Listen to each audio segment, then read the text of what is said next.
Welcome to the Mellow Podcast. How is everybody doing out there today? It is, I fucking remember, June 26th, 2022. It is lovely Sunday.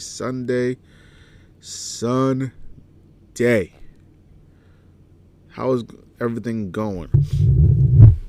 I do not feel like there's been a lot of news lately when it comes to anything, really. Or maybe it's just me. I do actually want to talk about Ms.Marvel, the TV show. Now, I'm still new to who Ms.Marvel is, but I feel like Disney slash Marvel slash Marvel Studios slash Disney Plus have done a great job of like introducing me to who Kamala Khan is. I love this show. It's only 3 episodes, but each episode leaves you with a freaking cliffhanger at the end. Oh my god, so good. So fucking good, dude. I don't know what's like. I don't know how it is in the comics, but like the fact, like, spoilers, like, a bangle is what unlocks her power.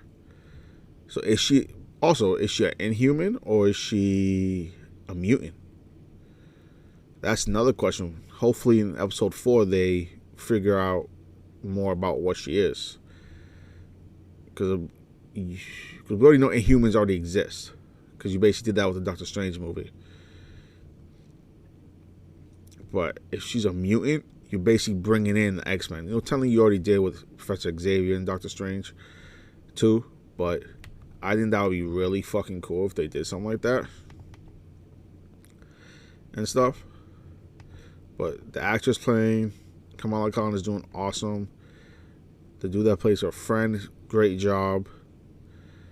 The villain that we technically just found out who it was, or more of who it was in episode 3, or villains, should I say, for this show. And I feel also they tied in Thor by bringing in or saying the name Dr. Selvig, Eric Selvig. So that's cool. They brought that. So basically, already connecting Thor into Kamala Khan, and also in episode 3, they go back in the past, like 1942, and some of the characters find like a blue hand under some like rubble that fell on top of them. So also you're introducing the Kree just by doing that. So right there, you're already introducing Captain Marvel, which is supposed to happen anyways. And at some point, Monica Rambeau. Now I'm wondering, does Monica pop up in the Ms. Marvel TV show? Because right now there's some government agency, damage control as they like to call themselves, trying to get Kamala. So I wonder if Monica comes and it saves her at some point, or even a quick shot of Brie Larson's Captain Marvel shows up. Like, dude, that would be fucking awesome. That would be so good. So fucking good. It'd be so good. Like, I think how Marvel and Disney are doing these shows on Disney Plus are really great. They're throwing little tidbits here and there to connect these shows to what the Phase 5 will probably end up being, or Phase 4. Or do I think Ms. Marvel will connect at all to Thor: Love and Thunder? No. But you know what? You never know sometimes. You never know what you're going to see when it comes to that stuff. But we'll come back in a second, guys, and talk more about this, and probably talk about Love and Thunder. I haven't seen the trailer yet, but I'm probably going to as we record. All right, give me a second. Hey everyone, so like we were saying before, Ms. Marvel is a very great show. Don't sleep on that show. It's I feel it's gonna be a very integral part of what happens in the future of the MCU. Supposedly, Thor: Love and Thunder is supposed to end Phase 4, and then Black Panther is supposed to start Phase 5. And Black Panther doesn't come out till November. So I think whatever happens by the end of Ms. Marvel will somehow connect a little bit to Thor: Love and Thunder, but more towards like Black Panther. Cause let's see, episode 3 just passed. Episode 4 would be this coming week. Episode 5 will be, I think, the same day or 2 days before Love and Thunder comes out. And this will be 6 episodes. So, trying to do this right. See, right? 29 would be 4. The 6th would be 5. And Love and Thunder comes out on the 8th or 7th. Depends on where you are or when you want to see it. Episode 6 comes out on July 13th.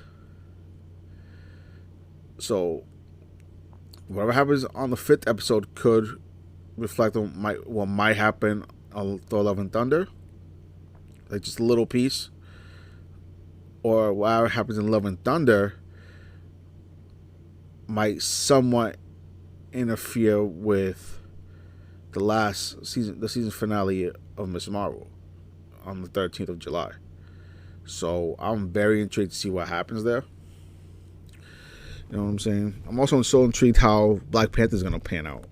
Obviously because, you know, OG passed away. So, God, I'm so mad I can't remember his fucking name now.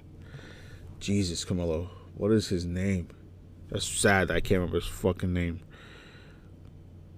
Because I think the sister is supposed to take over as Black Panther.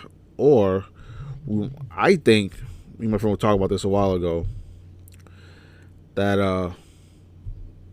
Killmonger, Michael B. Jordan's character, is going to be a future version, not future, a multiversal version of Black Panther, like be the Black Panther, like there was in the What If series and stuff like that. Chadwick Boseman, the OG original Black Panther, rest in peace, Omi. Me and my friend think that Killmonger, it'll be a Killmonger from a different universe. If I'm correct. No, but see, I can't always forget. Killmonger didn't die in Black Panther though. So even he could still be Black Panther. Realizing, I just want to know how they're gonna play it as him dying. Like, how did he die? Because obviously he was in Endgame. He didn't die in Endgame. So how are they gonna do that? That'd be really fun to know though. Because then I think, I'm not 100%. I'm not sure when Guardians is coming out. I don't think it's coming out in December of this year. I don't know. Because it's called like Guardians of the Galaxy Holiday Special. Something like that. Sorry guys. It's late for me. I really don't think it's going to come out in December. You can't have 2 movies coming out a month apart from each other. Because you have to let each movie at least sit on people's minds for at least a couple months. At least that's my belief. But I could be very wrong. And stuff like that. But that's going to be... all that stuff's going to be interesting how they end Phase 4, start Phase 5. Which, like I said... well... ooh, another thing I just forgot. She-Hulk's supposed to be coming in August. So does She-Hulk play into Phase 4 or does she play into Phase 5? That's another thing we have to think about as well. Ooh, start of that. Oh, shit. Oh, shit. She-Hulk. Huh. Because what if She-Hulk gets introduced like in the season 1 finale of Ms.Marvel? Huh. Ooh, I like that. My mind's like going. Or what she's introduced in fucking... No, they'll be in space, though. But what she's introduced in Thor Love and Thunder. She-Hulk. Ooh, so many scenarios. So many fucking scenarios. But so far, out of all the Disney Plus Marvel shows that weren't brought over from Netflix, that weren't on ABC, the Falcon Winter Soldier, then became Captain America Winter Soldier, Loki, Ms.Marvel, Moon Knight, WandaVision, I would probably put Falcon and Winter number 1 as the best one. Right now, number 2 to me is either Ms.Marvel or Moon Knight.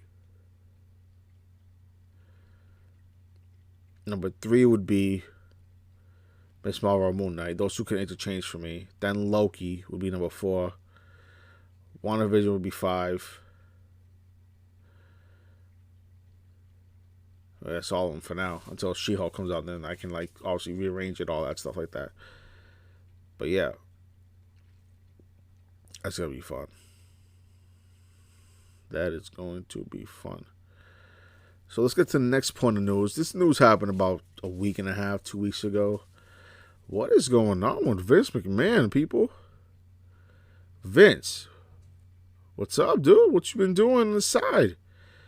Now, one, I did not know that Vince and Linda were separated, broken up, whatever you want to call it. I didn't know that until I listened to another podcast and they brought it up and said shit like that. I'm like, oh shit, I didn't know that. So Vince has been supposed to be seeing somebody or just hanging out with somebody, and he paid them out to keep. Essentially, he paid them to keep their mouth shut about what's going on. And obviously, somebody found out in the company about it, and it's like, wait, what? What kind of money did you use? Did you use your money, the company money? Like, how did you pay this person? So that's, I think, what they're still trying to figure out now.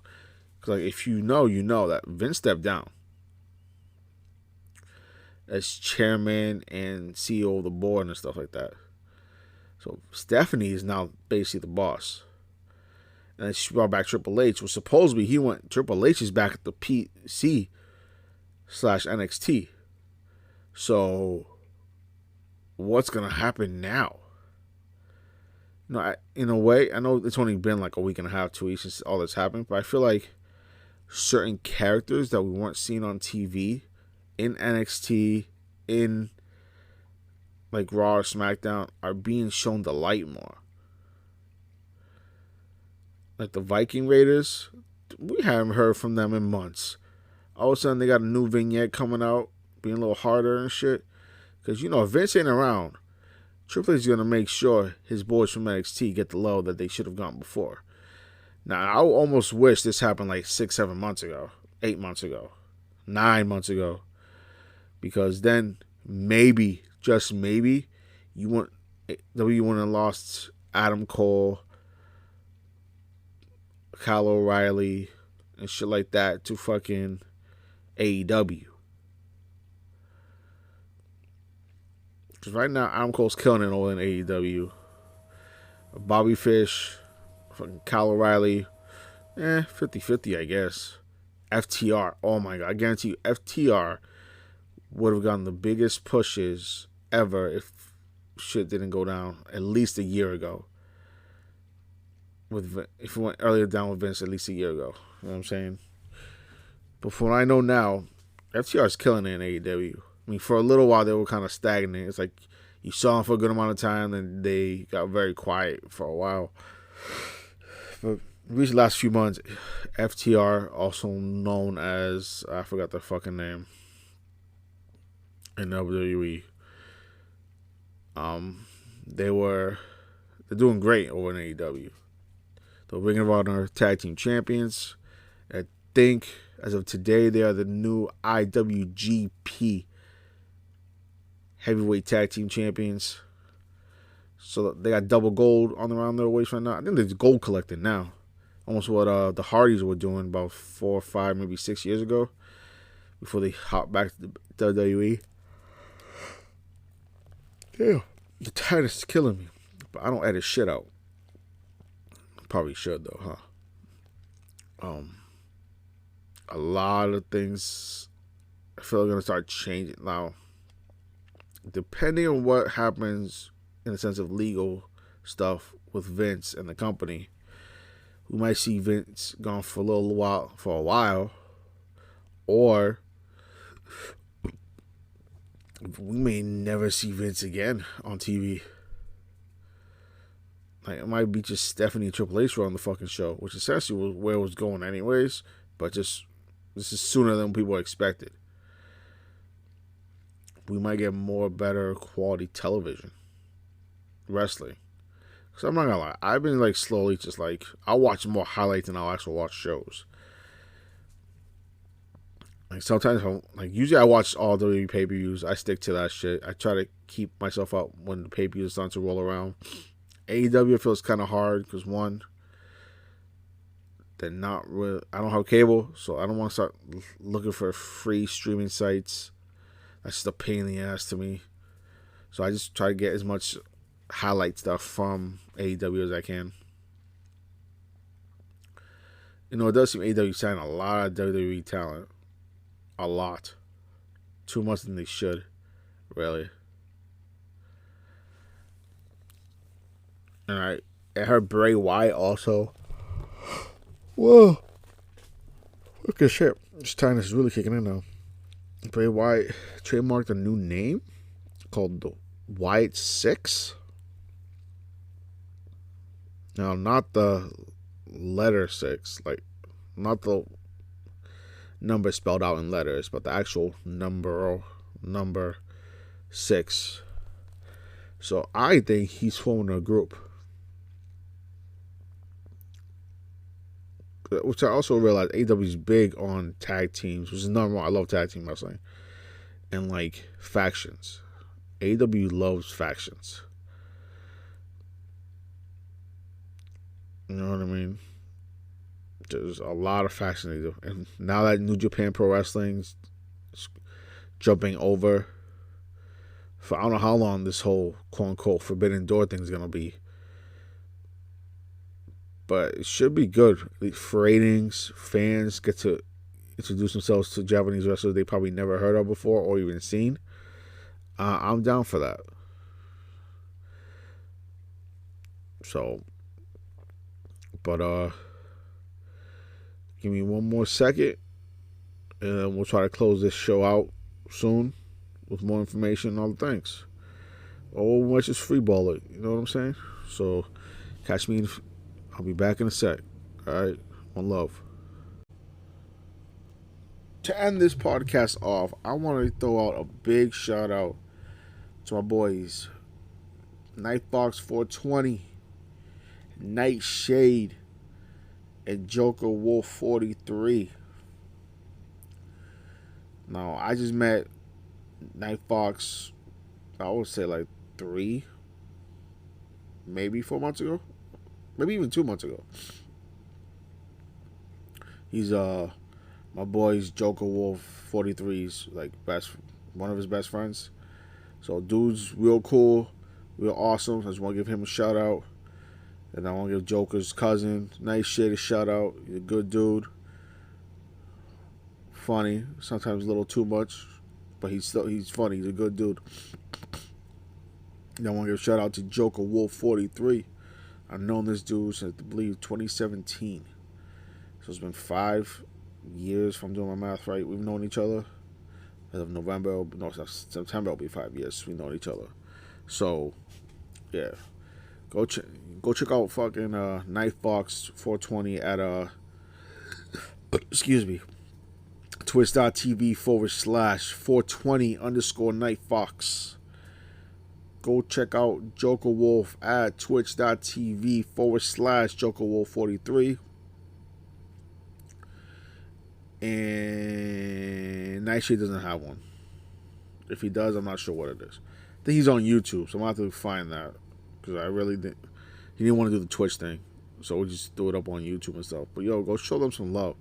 Especially Nightfox. He's close to being an affiliate on Twitch. He just needs that view. I think he's got the view account. He's got the stream days. He's got the hours put in. The only thing he needs is the follows. Go follow the dude. He's a good dude. He'll sit there for 10 hours streaming. He just needs people to talk to. You know what I'm saying? Go show the cat some love. All right? All day, every day. These are good dudes. Hopefully, in the future, we get a collab going. You know, also we talk every day, but in the sense of like Twitch, us four, we call ourselves the fams. So hashtag the fams. Get on that Discord too, the fams. Yeah, man. Everybody's good people, but let's get back to what we're speaking about. I want to change it up. So we talked about mostly Marvel stuff, I would say. Cartoon, Jesus. TV show and movie. What's coming up in the next, what's happening now and what's coming up in the next few months or so. It's about games. How about games? So recently, an oldie yet goodie, also slash newie, has come out. Teenage Mutant Ninja Turtles Shredder's Revenge. Now, I am 34, 35. I can't even tell you anymore, truth be told. If you ever went to the arcade back in the day, now people that are listening to this, if you don't know what arcade is, look it up. Imagine a huge room of standing like arcade, like basically standing video games that you put quarters in. That evolved to dollars and like golden coin. It was weird, but that literally racing games, shooting games, fighting games. If you ever been to a Chuck E. Cheese, it was what it was before Chuck E. Cheese. Arcades were the thing when I was a kid. Like, they were the best thing when I was a kid. They were the most fun you could have. You try to find a quarter or a dollar, at least for you can, while your parents were doing their shopping, you go hit up the arcade and just play for a while until they were done shopping. It's just a way to get your mind off of shit. But anyways, so Teenage Mutant Ninja Turtles Shredder's Revenge is basically a classic game with new story, I guess you could say. Arcade style side scroller. Oh my god, it's so good. Me and my kids are halfway beating it. We have to finish it off. Has 16 levels, I know that. You complete like side challenges as you play. But I'm telling you, that game is the shit. The fact that you can also play on multiplayer online with it, up to 6 people could be playing the game with you. You got Donatello, you got Michelangelo, you got Ralph, you got Leonardo, and then you can also play as April O'Neil. You can play as Splinter. Oh my god, that's not his name, is it? I feel like that's not his name. The Rat. You play it with Rat. And somehow, I don't know if people are getting it, but you can play as Casey Jones as well. But think about it. Just you and your boys, 6 of you, probably can beat the game within an hour. But I was telling my kids, so we got halfway through the game in an hour. We finished 8 levels. But imagine if it was 2 other people one more person besides my 2 kids and myself. Probably could have finished it within 45 minutes. At least the first 8 levels. But that game right now to me is the game to fucking go and play. It's like $25, $22 on PlayStation or even Xbox. But right now, Xbox has it on Xbox Game Pass. So you can just fucking play that shit for free. Download it, cloud play it. It's so good. So fucking good. It's not even funny. Another game I want to know about is Sonic is getting its first real open world game. Yo, all these old games that are coming out open world shit, I love it. I love it. I fucking love it. the fact that Sonic is finally getting an open world game is awesome, which means it's going to be intense. Because most of us are so used to him going left, right, up, down. It's just straight side scroller. You start from one end of the stage and just run to the other end of the stage. Man, I never thought they could do it, but seeing the last few games they've come out with, it's open world to an extent. Like, you can see the world more in most Sonic games, but it's not open world where you can go run wherever the hell you want to run to and stuff like that. And that means the enemies are going to be I feel like they're going to be harder to defeat, personally. But I forgot, it's called Sonic Frontiers. I've seen gameplay for it. The game looks beautiful. Phenomenal. Graphics, the design, the CGI, all that stuff looks awesome. Another game that's coming out in November, or two games really, Pokemon Scarlet and Pokemon Violet. Generation 9 for Pokemon is here. You know, it's here. And I cannot wait for it to come out. I tell myself to be Arceus, though. See, Arceus is somewhat of it is an open world, but it's like 95% open world. Because you still have to follow the story to get where you want to go in the end game. You know, which I believe what they said was, for the new Scarlet and Violet Pokemon games, you can literally go wherever the fuck you want. There's no real set standard way for you to go. You just play the game. I'm like, that's awesome. Especially for a Pokemon game. Pokemon in itself, in a way, was, I guess, open world in a way. But you had to follow shit in order for you to get somewhere else or unlock something, stuff like that. Arceus was the first one to really try to attempt that, and I think they succeeded. Now, Scarlet and Violet, supposedly, you can literally just... it's like almost me going outside right now and just being free. It's like if I was a dog. That's a good way. You know, dogs have leashes. They use leash to go outside, take walks, stuff like that. Which makes them restricted because they're not controlling their own bodies. Somebody else is. It's the same thing with fucking this match. Or this just overall thing. I literally lost. How the hell did I just lose track of thought? Wow. I know it's some open world shit. Damn. I just know Pokemon Scarlet and Violet are just very open world and multiplayer. Supposedly your friends can jump in and out of a game with you. Almost like DC Universe Online. Oh, what was that? Where the hell did that come from? You just hop in a game with your friends and complete shit.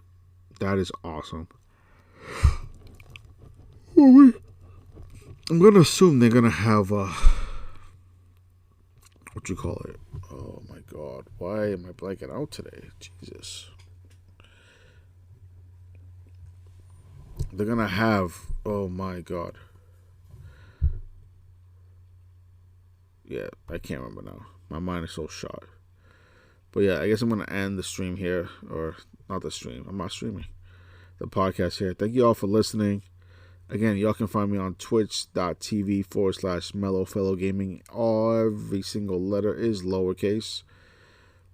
You can find me on Facebook Gaming at mellowfellowgaming. Find me on YouTube at mellowfellowgaming. Again, I'm always want to hear from all of y'all. Tell me what I can do better. Tell me how you can help, maybe even help me. Or tell me how I can help you and make this podcast experience better for y'all. Again, I love that y'all come listen. I mean, if it's just one of you. One is better than none. So please come back next time. Probably later on this week. I might do another episode. Like a 4th of July kind of episode. But I love y'all. Everybody take care out there. Love each other. All love. Peace.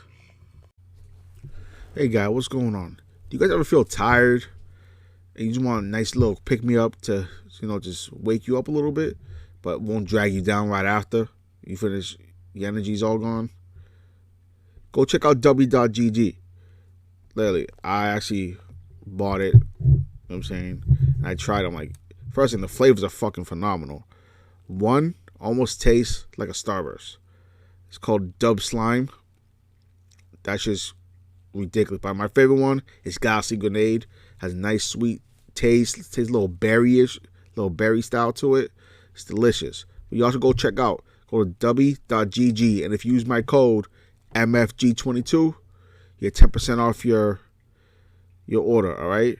Thank you all once again. Again, W.GG, use code MFG22.